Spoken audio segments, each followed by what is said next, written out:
Bismillahirrahmanirrahim. Assalamualaikum warahmatullahi wabarakatuh. Tajuk kita malam ni, kelebihan berkahwin dalam Islam. Jadi apa maksud pernikahan dalam Islam? Sebelum kita nak tahu kelebihan-kelebihan berkahwin ni, kita nak tahu apa maksud perkahwinan dalam Islam.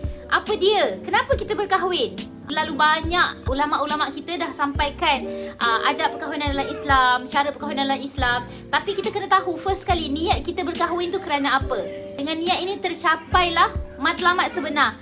Jadi perkahwinan yang sebenar ni adalah melengkapi, dan kekurangan itulah yang melengkapi antara satu sama lain. Banyak sebab kita dirikan perkahwinan. Salah satunya adalah kerana kita nak mengikut sunnah Nabi SAW.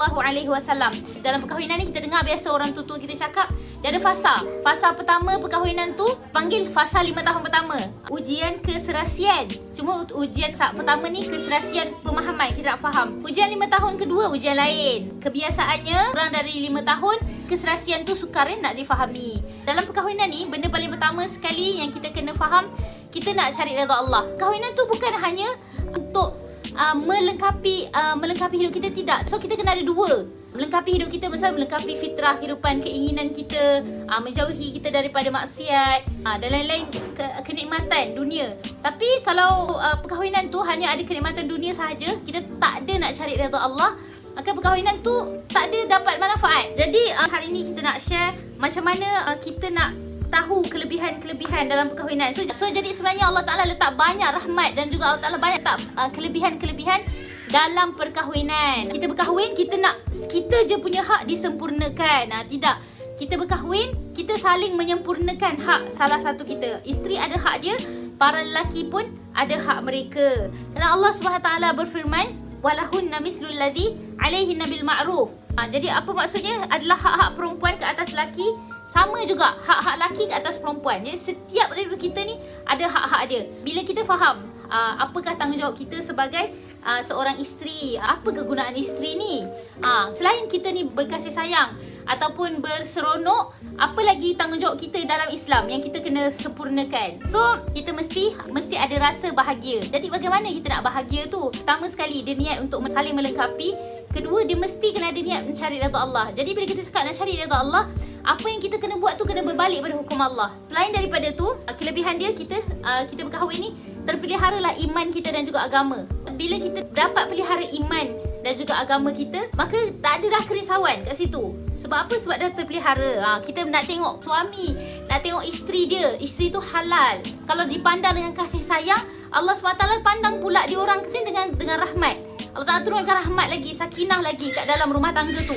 Kalau kita belum berkahwin dengan orang lelaki yang bukan mahram ataupun wanita yang bukan mahram, benda tu semuanya adalah dosa. Ada hadis diceritakan, ada seorang lelaki datang, dia jumpa dengan Hasan bin Ali radhiyallahu anhuma.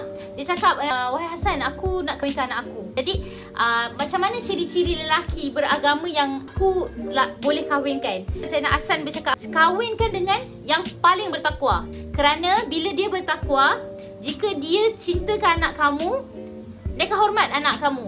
Dan kemudian jika dia tidak cinta, apa yang dia buat, dia tak akan anaya.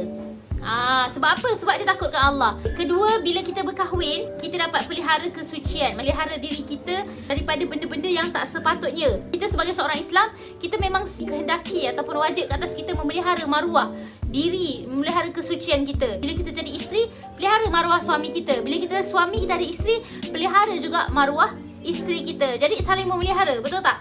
Seterusnya, kelebihan berkahwin adalah kita menikmati rasa cinta. Rasa cinta tu adalah sebelas kasihan. Kita orang perempuan, dia cakap, apa yang rasa yang menandakan suami kita dah tak sayang kita. Suami kita marah-marah, dah tak belas kat kita. Kita rasa macam dia dah tak sayang kat kita. Jadi dari mana datang rasa belas tu? Dari tanggungjawab. Bila dia ada tanggungjawab, dia akan belas pada kita, dia akan kasihan, dia akan sayang, dia akan simpati pada kita. Kita tu datang apa? Selepas tanggungjawab. Kita buat dulu tanggungjawab. Kita tunaikan dulu tanggungjawab kita. Daripada tanggungjawab itulah hadirnya rasa cinta.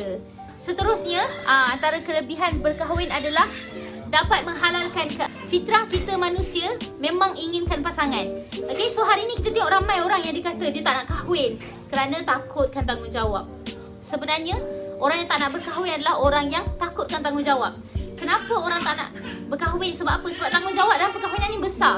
Tanggungjawab yang menyebabkan betul-betulnya lahirnya cinta daripada perkahwinan tu. Jadi seterusnya adalah perkahwinan ni adalah kita tambah amal kebaikan sama-sama. Okey, dulu kita solat di rumah sorang-sorang Sekarang kita dah ada imam. Jadi solat tu boleh solat jemaah. Dulu kita ni pahala solat kat rumah sendiri. Tapi kalau suami kita pergi solat jemaah, pahala dia kita dapat kat kita. Apa saja kebaikan suami kita buat, kita dapat. Yang mana kita benarkan dia buat, kita bersetuju untuk dia buat, kita pun dapat kebaikan. So seterusnya adalah kita nak pelihara umat. Kita nak keturunan, nak lahirkan keturunan yang baik-baik. Bila kita ada pasangan ni, sebenarnya Allah Ta'ala bagi keterangan ke dalam beramal. Bila kita ada pasangan, tenang nak buat amal.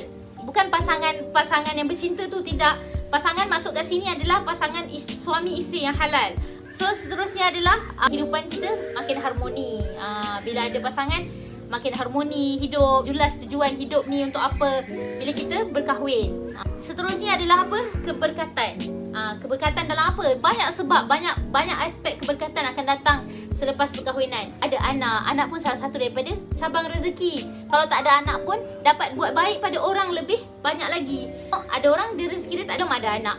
Tapi apa yang dia dapat buat? Dia dapat buat bagi manfaat pada orang lebih banyak lagi dengan sebab perkahwinan. Terusnya apa?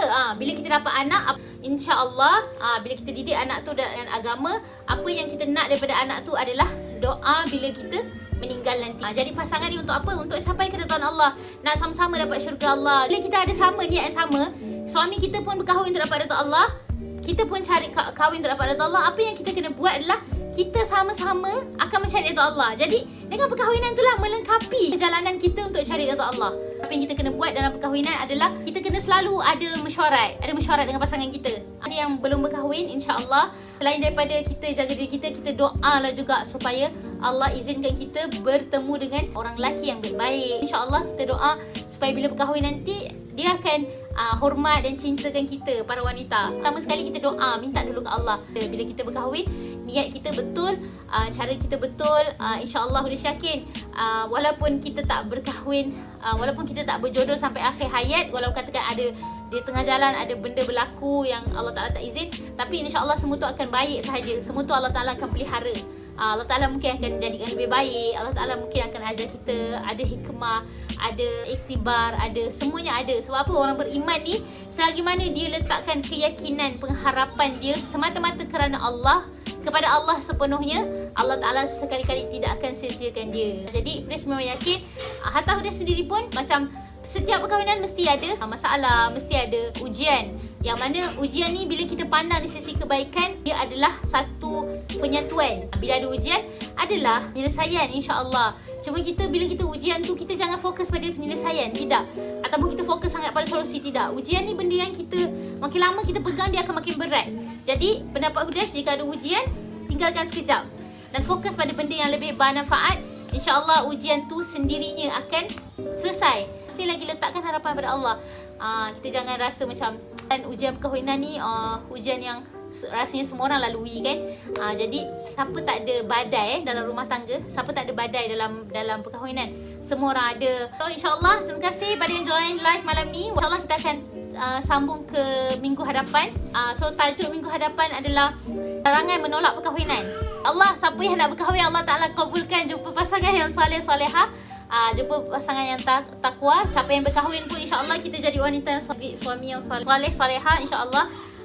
Supaya apa? Supaya kita semua ni akan kembali pada Allah kan. Jadi kita dapat redha Allah, insyaAllah. So terima kasih siapa yang join live. Okay, so minta maaf kalau ada kurang, ada silap mana, minta ampun. So assalamualaikum warahmatullahi wabarakatuh.